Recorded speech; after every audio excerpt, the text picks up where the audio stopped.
morning, sisters. It's been a long time since I've made a video, and for some reason today I just felt like it would be a good day to do it. I have just been thinking lately about long labors, probably partly because the first 2 births I attended after having my own 6th baby were long labors, and they were both first-time moms, and so that's a thing. But I was just noticing that there's so often this tendency when there is a long labor to kind of get in this mindset of like, what's going wrong? What's wrong here that we could correct, that we need to fix to make this go faster, to make this be better? And there's also, and that's on the case of the birth workers, like I found myself kind of fighting those thoughts and impulses, like that I needed to do something to kind of fix the fact that it was long. And then on the flip side of that, there's the mom herself who maybe has so proactively prepared for birth and therefore reasonably developed some degree of expectation that her labor would be relatively fast and easy, and that it's not. And so then she's dealing with that kind of discouragement and a discouragement and a cocktail of discouragement and self-blame and all of that, that then ironically ends up perhaps prolonging her labor even longer. And you know, at the end of the day though, with both of these longer labors, ultimately I walked away with like, we really can trust this process. It really does work. And it just doesn't always work as fast as we think it should. But that even without a lot of interference and help in moving things along, it does ultimately work. And though maternal exhaustion is a real thing, and that can happen, sometimes, ironically, just surrendering to the fact that it's taking a while and taking a slow pace and building in rest and building in breaks instead of trying to amp things up and make things happen faster, works better and can save that maternal exhaustion from kicking in. So why are they long sometimes? If there's nothing inherently wrong, which usually there isn't, why might your labor have been really long when you didn't expect it to be? And I'm talking about this as a mom who has had a very long labor herself. Like my first labor was 48 hours with 5 hours of pushing. And I'm also speaking about this as a birth attendant and birth worker who works with a lot of women who have had long labors. So I just want to share a few thoughts about what might be going on there behind the scenes. So I think the first thing we naturally think of is what's going on physically. Like there must be something physically going on. And sometimes that is part of the case. So for instance, especially if you're a first-time mom, this is the first time that a baby is moving through your pelvis and through your vaginal canal and stretching out those tissues. It's essentially, as my midwife used to say, paving the way and creating a path where no path has been before. And that's obviously, it's a new thing for your body. Your body doesn't have muscle memory for that yet. Your body hasn't been stretched and moved in this particular way before. And there's no way you can practice it. Like you can't do a trial run of that process of a baby passing through you for the first time. So it's just gonna take a minute for your body to get the hang of that and to navigate that change. And that is completely okay. Not all first-time births will take a long time. They don't always, and I have been pleasantly surprised on more than one occasion with a first-time mom who had her baby in under 7 hours. I even know a gal in my embrace birth journey right now whose first baby was born within an hour and a half, which is remarkable and unusual, not to be expected. So there is that physical thing going on there, right? There can also be really real physical things going on with our pelvises, like the alignment of our pelvises, and even like the fascia and the ligaments. So there's like the structural things, the hard things pertaining to our bones, and then there's also the soft things pertaining to our ligaments and fascia and other tissues. And sometimes those things can be too tight or just out of alignment, and that can be a contributing factor to the difficulty of your baby navigating through that tunnel, through the pelvis. And again, some of these things we can proactively address during pregnancy through chiropractic care, just basically staying mobile and active and not spending too much time sitting around, moving, walking, squatting, doing like the Spinning Babies basic daily exercises. I don't remember what they call it on their website, but there's like this set of things you can do every day. There's programs like the Body Ready Method and others out there that aim to help you kind of optimize that whole area for birth, right? And of course, we can get chiropractic care, especially with a Webster certified practitioner who knows how to do like ligament release and stuff like that. And then they can also help align the pelvis for birth. Those are great things to do. Seeing a craniosacral therapist and or somebody who specializes in soft tissue work, body work, can also be really helpful in some cases. But I don't go around saying everyone all the time should do all of those things, because most of the times we don't need to do all these special visits to specialist practitioners in order to have our babies. Our babies can come out without seeing 5 different professionals during our pregnancies.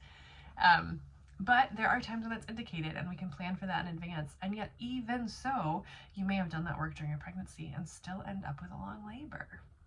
It's not a guarantee that your labor will be short or even easy, as much as we don't like that. And so that's where we get into those factors that are intangible, that aren't physical. But let me touch on 1 or 2 more physical points. Other reasons physically that labor can take a long time might be just like a lack of sleep, like you're just exhausted and you need to build rest into your labor, or not having enough calories. Like one of the long births I attended recently, she was drinking a lot of electrolyte drinks and then through her long labor, and then at one point I realized that everyone she was drinking was completely devoid of any sugar, which, you know, usually we avoid sugar, that's fine. Like she was having good keto friendly electrolyte drinks that were not sweetened with sugar, but that over time kind of like made her energy lag, and so we ended up giving her an electrolyte drink that had sugar in it and a couple honey sticks as she got closer to her pushing stage, or the beginning of her pushing stage, so that she could be revived with some energy for that process. So being exhausted, not having enough like carbohydrate, honestly, energy kind of giving foods and drinks can play a role as well. So, but again, sometimes even when we're doing all the right things physically, we still have a long labor. There is so much going on behind the surface of your long labor that is not your fault. And it just is, sister. Things that you might not even get to understand in this lifetime about why your baby had to spend some time coming out. And some of this might sound woo-woo to you, but again, let's talk about a first-time mom. First-time mom is making this journey from one identity to another, one phase of her motherhood or her womanhood to another. She's moving from maiden to mother. And that is a shift that is so monumental on so many levels of her entire self, spiritually, emotionally, mentally, physically.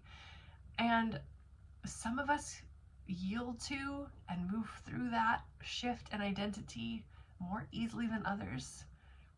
But it's okay for that to take time, because it's huge. It's huge.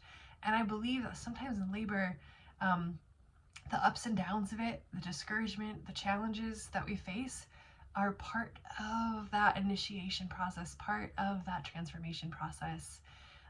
They're intentional. It is not wasted. It is instrumental in facilitating our movement out of one identity and into another, and that God put it there on purpose. And so it's not something to be resented or shied away from, or to try to like speed through or take shortcuts about. In that book, Going on a Bear Hunt, there's like, we can't go over it, we can't go under it, I guess we'll have to go through it. You have to go through it, and it might take something different for you than it does for someone else. So as much as we can reserve judgment on ourselves for that, and put aside frustration and just say, okay, this is part of my journey of transformation. And even if it's not your first baby, we still have those shifts that we're making every time we welcome a new baby into our lives. I've noticed a lot for second-time moms that there is a lot they have to work through surrounding like their fear of, how will I continue to love my first baby, or my love and my bond with my first baby will be interrupted by welcoming the second baby. So there can be kind of this like reluctance almost to like change that dynamic with the first baby. Or maybe there's something going on in your marriage or in another relationship. Maybe there's some way that you haven't felt very safe financially, or in your home environment, or and because of that, there's part of you that's holding back.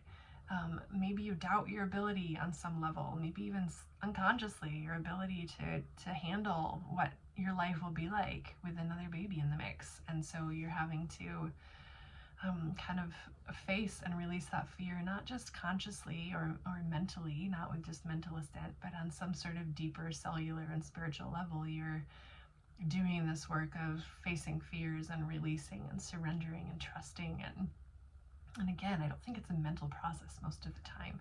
It's often this kind of unseen internal work that you're doing. I have seen labors abruptly change like course when a mom kind of like does get in touch with some kind of hidden fear or unfinished business she has emotionally or spiritually or relationally, and then after she deals with it, like things turn a corner and it goes really fast. Another Embrace Birth Journey student of mine was just telling us her most recent birth story. It was a long, really long labor, and she said she realized during it that her mindset had a direct impact on her body. If she was letting her mind go to, I'm so discouraged, this isn't working, it was like her labor would get slow and it would feel stuck.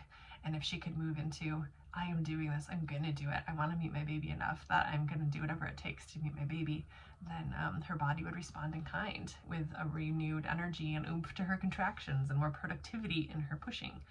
And I even experienced that with my last baby, my sixth, where it was like this putsy kind of like labor seems like it was going to start, but it's not really starting. And I finally had this total meltdown moment of just erupting in tears and the crying, which was so despairing.